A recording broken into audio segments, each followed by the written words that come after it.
Good morning. It is just stupidly early. Just got to the airport waiting for Jen. She's still working her way through the security checkpoint, and then we'll be boarding our flight to Hawaii.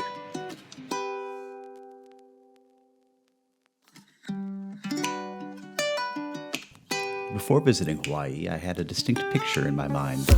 Lush mountains, dramatic waterfalls, endless beaches, and of course, rainbows.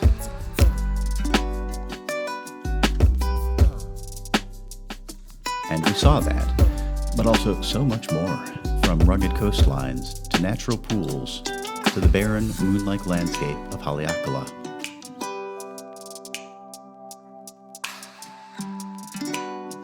There was also the tranquility of a Japanese temple and the somber memorial at Pearl Harbor.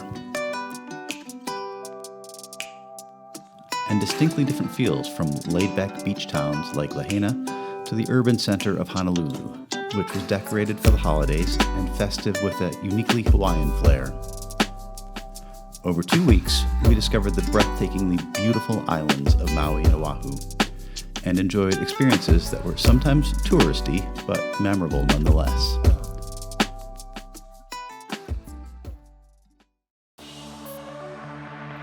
Our first stop was Maui, the second largest of Hawaii's islands. Jen and I arrived earlier than the kids and spent the day on a catamaran tour with Sail Maui.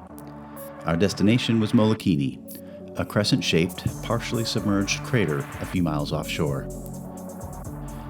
The snorkeling was unique, but we found much better spots later in the week.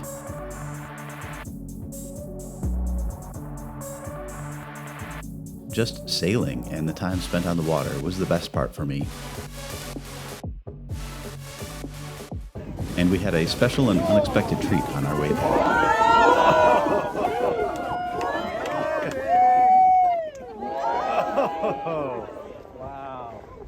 We're staying at an Airbnb in West Maui. It's a quieter neighborhood, a bit of a drive to everything, but super peaceful, and these views are just amazing.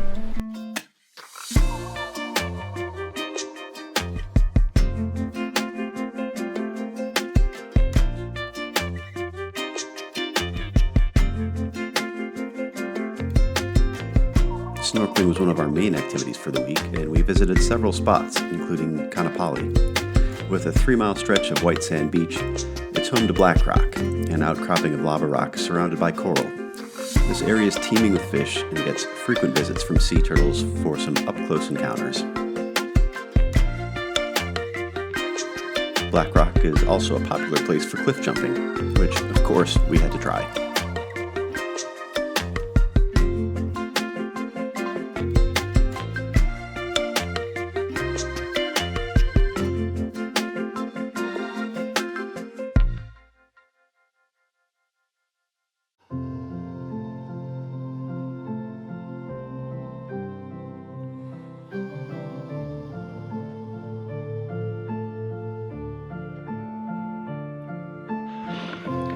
We're hiking in Haleakala Crater. We're at about 10,000 feet, really on top of the world. Hoping to catch sunset and then do some stargazing. The landscape here is otherworldly.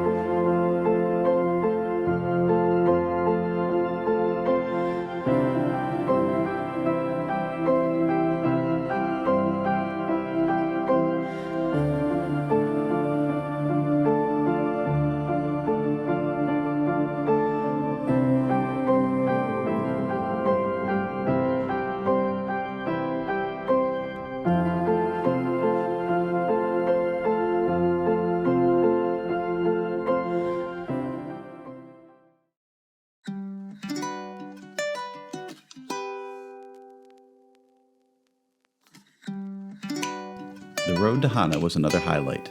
There's a reason it's on so many can't-miss lists. The drive itself is spectacular, and we made quick stops at one of the taller waterfalls and a roadside stand for fresh fruit. One of our longer stops was Black Sand Beach, formed by ocean waves breaking down a cooled lava flow over thousands of years.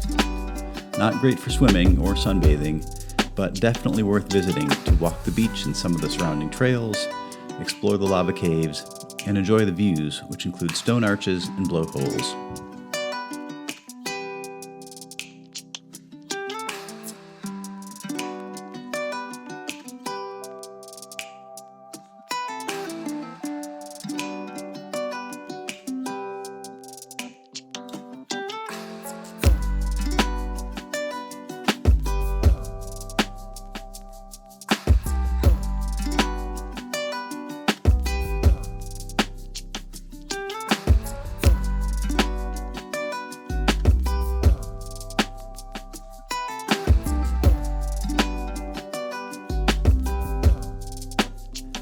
Our other favorite stop was Venus Pools, something of a hidden oasis. To get there, you have to park on the road and take a short hike across a field, something we'd have never known if not for our Road to Hana audio tour from Shaka Guide.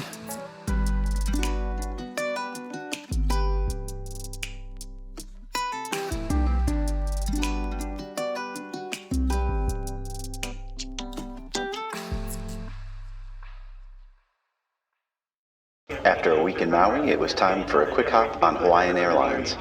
Next stop, the island of Oahu.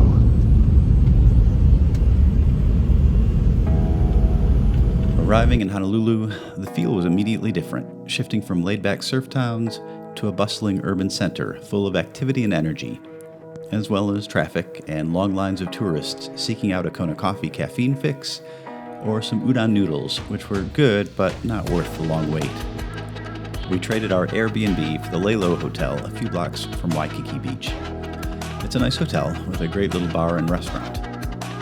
Unfortunately, our view was less than spectacular, but the room was comfortable, and the location was convenient to walk to restaurants and shopping and the beach, and we could easily get pretty much anywhere on the island driving an hour or less. Day trips included Diamond Head, a volcanic cone with hiking trails leading from the crater up to a World War II bunker and lookouts with spectacular views of the Pacific and Honolulu. We also drove to the North Shore to check out the rocky coast, beaches, and big waves, although they were more medium waves the day we were there.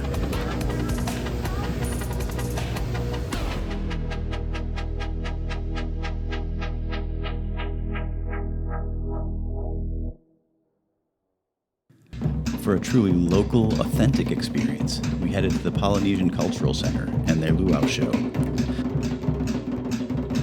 Fun fact we didn't learn until after visiting. The Cultural Center was created and is owned by the Mormon Church. Somewhat more authentic was lunch on the way there. We stopped at a shrimp truck on the side of Kamehameha Highway, and it was honestly one of the best meals of the trip. It's hard to beat eating delicious food while looking out at the Pacific Ocean.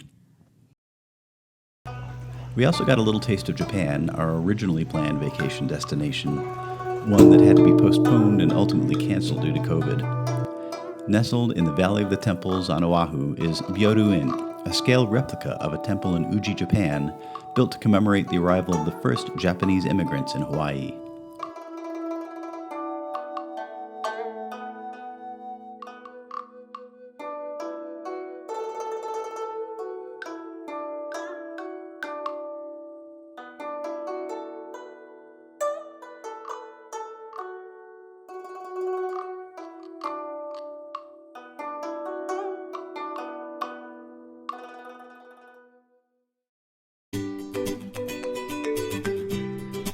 We spent Thanksgiving Day at Kualoa Ranch, a stunningly beautiful nature reserve on the windward coast that has all sorts of outdoor activities and is a very popular filming location for movies and TV shows including Lost, Jurassic Park, Kong, and Magnum P.I.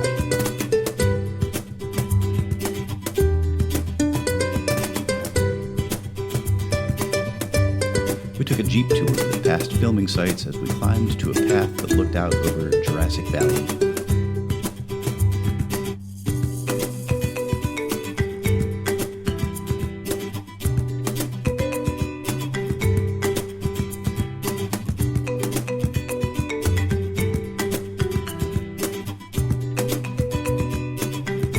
That evening, we headed to Morimoto, Asia for a delicious and definitely non-traditional Thanksgiving dinner.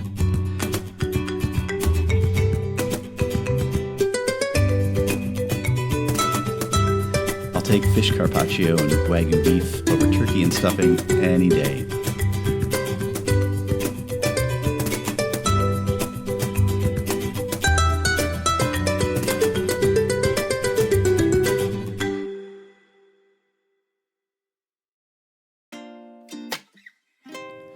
Our final day in Hawaii was spent relaxing on Waikiki Beach and paddleboarding across the bay.